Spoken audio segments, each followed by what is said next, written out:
नमस्कार, स्वागत है आप सभी का जय भारत टीवी में। मैं हूं योगेश धस्माना। तो आज बात करेंगे आपके सुरक्षा अधिकारों की, आज बात करेंगे एनएचएआई के नियम कानूनों की और आज बात करेंगे एनएचएआई के नियमों के तहत बनाए गए टोल प्लाजा की। आखिरकार क्या जिम्मेदारी होती है एनएचएआई के, क्या जिम्मेदारी है रास्तों पर पड़ने वाले टोल प्लाजा की, आज हम आपको बताएंगे अपनी इस खास रिपोर्ट में। तो जानिए अपने अधिकारों के बारे में इस खास रिपोर्ट में। नेशनल हाईवे जहां हवा से बातें करती हैं, आपकी लग्जरी गाड़ियां, न कोई बाधा न कोई जाम का झाम। इस राष्ट्रीय राजमार्ग पर दिन हो या रात, सफर का अपना ही सुरक्षित मजा है। लिहाजा इसका रखरखाव भी देश की दूसरी राष्ट्रीय संपत्ति जितना ही जरूरी होता है। इन लंबी लंबी सड़कों और राजमार्गों को बनाने और संभाले रखने में केंद्र सरकार का बहुत बड़ा बजट खर्च होता है। सुरक्षा, स्वास्थ्य सेवाएं और इमरजेंसी सेवाओं को चाक चौबंद रखने के लिए सरकार सड़कों और राजमार्गों से गुजरने वाले यात्रियों से सड़क कर यानी रोड टैक्स वसूलती है। आपको यहाँ ये जानना भी जरूरी है कि रोड टैक्स भी कई तरह के होते हैं, जिनका निर्धारण राज्य सरकारों के अंतर्गत होता है और इन्हीं टैक्स प्रक्रिया में से एक टैक्स है यातायात कर यानी कि टोल टैक्स। तो आप सड़कों पर फर्राटा भरते हुए गुजरते हैं। कई बार आप ऐसे टोल प्लाजा से गुजरते हैं जहां आपको टोल टैक्स देना पड़ता है, लेकिन क्या ये टोल टैक्स कंपनी उन नियमों कानूनों का पालन कर रही है जिसको बनाया गया है एनएचएआई के द्वारा? आइए आपको बताते हैं कि क्या है टोल प्लाजा के लिए बनाए गए नियम। अब हम आपको बताते हैं कि टोल टैक्स वसूलने वाली कंपनी की आपके प्रति क्या जिम्मेदारियां हैं। पेट्रोलिंग की व्यवस्था के साथ साथ टोल प्लाजा पर कंट्रोल रूम बनाए रखे जाने चाहिए। एनएच बनाने वाली कंपनी का खुद का टेलीकॉम सिस्टम होना भी जरूरी है। यात्रियों के लिए हाईवे किनारे बूथ होने चाहिए जहां से फोन करके आप कंट्रोल रूम से मदद ले सकें। अगर आपकी सुविधाओं की बात करें तो उसकी भी पूरी गाइडलाइंस है, वो भी जान लीजिए। किसी भी हाईवे पर एम्बुलेंस में पैरामेडिकल स्टाफ, मेडिकल किट और डॉक्टर होने चाहिए ताकि दुर्घटना की हालत में मरीज को तुरंत मदद मिल सके। एक और बेहद खास निर्देश है कि एनएच पर मेडिकल एड पोस्ट हो जिसमें जीवन रक्षक दवाइयां उपलब्ध कराने की सुविधा हो। इसके अलावा एनएच के किनारे रोशनी की पूरी व्यवस्था, सीसीटीवी कैमरे और क्रेन की व्यवस्था करना भी इन्हीं टोल प्लाजा कंपनी की जिम्मेदारी होती है। लेकिन दिल्ली, मेरठ, लखनऊ, बुलंदशहर और गोरखपुर से लेकर देहरादून तक अगर आप अपने अधिकारों को खोजेंगे तो पता चलेगा कि टोल प्लाजा पर टैक्स वसूलने वाली कंपनी सरकारी नियमों की धज्जियां उड़ा रही है और सरकार आपके अधिकारों की लिस्ट बनाकर बेफिक्र हो गई है, क्योंकि एग्रीमेंट के मुताबिक यात्री सुविधाओं की निगरानी की जिम्मेदारी एनएचएआई के प्रोजेक्ट डायरेक्टर की होती है। इसकी मासिक रिपोर्ट सड़क परिवहन मंत्रालय और एनएचएआई को भेजी जानी चाहिए, लेकिन इन नियमों का पालन किया ही नहीं जा रहा है।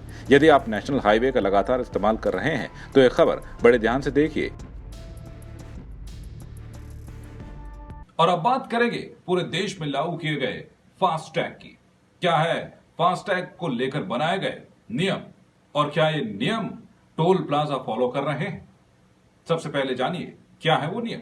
जी हाँ, ये नियम बेहद जरूरी हैं। अगर टोल प्लाजा की रीडिंग मशीन आपके फास्टैग को स्कैन या रीड नहीं कर पाती है तो आपको कोई भी चार्ज नहीं देना होगा। National Highway Authority of India के national highway fee determination of rates and collection amendment rule के मुताबिक अगर किसी गाड़ी पर फास्टैग लगा हुआ है और उसमें बैलेंस भी है, लेकिन टोल नाके पर इलेक्ट्रॉनिक टोल कलेक्शन इंफ्रास्ट्रक्चर की खराबी के चलते आपके फास्टैग से पेमेंट नहीं हो पाता है, तो गाड़ी को बिना किसी भुगतान के टोल प्लाजा से गुजरने दिया जाएगा। इस तरह के ट्रांजैक्शन के लिए व्हीकल यूजर को 0 ट्रांजैक्शन रसीद दी जाएगी। लेकिन जानकारी के अभाव में कई टोल प्लाजा इन नियमों को ठेंगा दिखाते हुए जाम और तकनीकी खराबी के बावजूद आपकी जेब पर डाका डालते हैं और आपको खबर ही नहीं होती। यही नहीं, आरटीआई के जरिए ये भी पता चला है कि किसी गाड़ी को 2 मिनट 50 सेकंड से ज्यादा समय तक इंतजार करना पड़ता है तो वो बिना टैक्स चुकाए जा सकती है। यानी अगर आपके इंतजार का वक्त 3 मिनट से ज्यादा का हुआ तो आप मुफ्त में टोल प्लाजा से निकल सकते हैं। इस मामले में जब हमने देहरादून में मौजूद एनएचएआई के रीजनल अफसर वीएस खेरा से पूछा तो उन्होंने बताया कि टोल प्लाजा के निर्धारित दायरे में रहने वालों को भी रियायत दी जाती है, क्योंकि उनका टोल प्लाजा से आना जाना लगातार होता है। ऐसे में एमएससी प्रणाली की तरह उनका भी मासिक पास बनाया जाता है जिस पर उन्हें छूट दी जाती है। लेकिन क्या ये छूट मिलती है, ये आप समझ सकते हैं। तो एनएचएआई ने कई ऐसे नियम बनाए हैं जो कि आपके लिए बेहद जरूरी हैं, क्योंकि ये नियम रखते हैं आपकी सुरक्षा और सेहत का ख्याल। क्या है वो नियम, जानिए। आइए अब आपको बताते हैं एनएचएआई के सख्त नियमों के बारे में जिसका टोल प्लाजा मैनेजमेंट कोई पालन नहीं कर रहा है। जैसे पीक आवर्स में कतार में 6 गाड़ियां ही एक लेन में हो सकती हैं।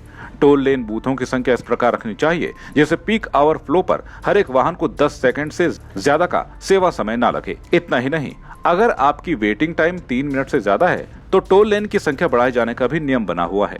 लेकिन हकीकत क्या है ये आप बखूबी जानते हैं।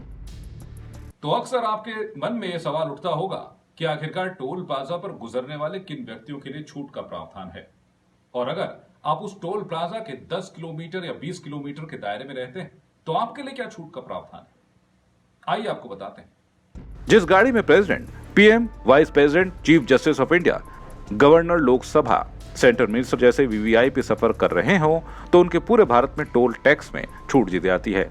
इसके अलावा भारत के किसी राज्य की विधानसभा के अध्यक्ष, एक उच्च न्यायालय के मुख्य न्यायाधीश, आर्मी कमांडर या vice chief of army staff और अन्य सेवाओं में समकक्ष राज्य सरकार के मुख्य सचिव, परमवीर चक्र विजेता, अशोक चक्र विजेता, महावीर चक्र विजेता, कीर्ति चक्र विजेता, वीर चक्र विजेता, शौर्य चक्र जैसी मान्यताओं के पुरस्कार विजेताओं को भी टोल प्लाजा पर छूट दी जाती है। तो देखा आपने एनएचएआई की क्या गाइडलाइंस हैं और टोल प्लाजा को किन नियमों का पालन करना चाहिए। लेकिन क्या इन नियमों का पालन होता है यह आप बखूबी जानते हैं। तो अपने अधिकारों को जानिए और उसके खिलाफ आवाज भी उठाइए। अगर किसी भी टोल प्लाजा पर आपको कोई भी अनियमितता मिलती है तो उसके खिलाफ आवाज उठाएं और शिकायत के लिए एनएचएआई की अधिकृत वेबसाइट पर जाकर अपनी शिकायत दर्ज कराएं, क्योंकि बेहद जरूरी है कि आपके अधिकार क्या है। तो इसी तरह की तमाम जानकारियां जय भारत टीवी आपके लिए लगातार लाता रहेगा। और भी ताज़ा खबरों को जानने के लिए आप हमारे यूट्यूब चैनल को सब्सक्राइब कीजिए, लाइक कीजिए और शेयर कीजिए और देखते रहिए जय भारत टीवी। फिलहाल दीजिए इजाजत। नमस्कार।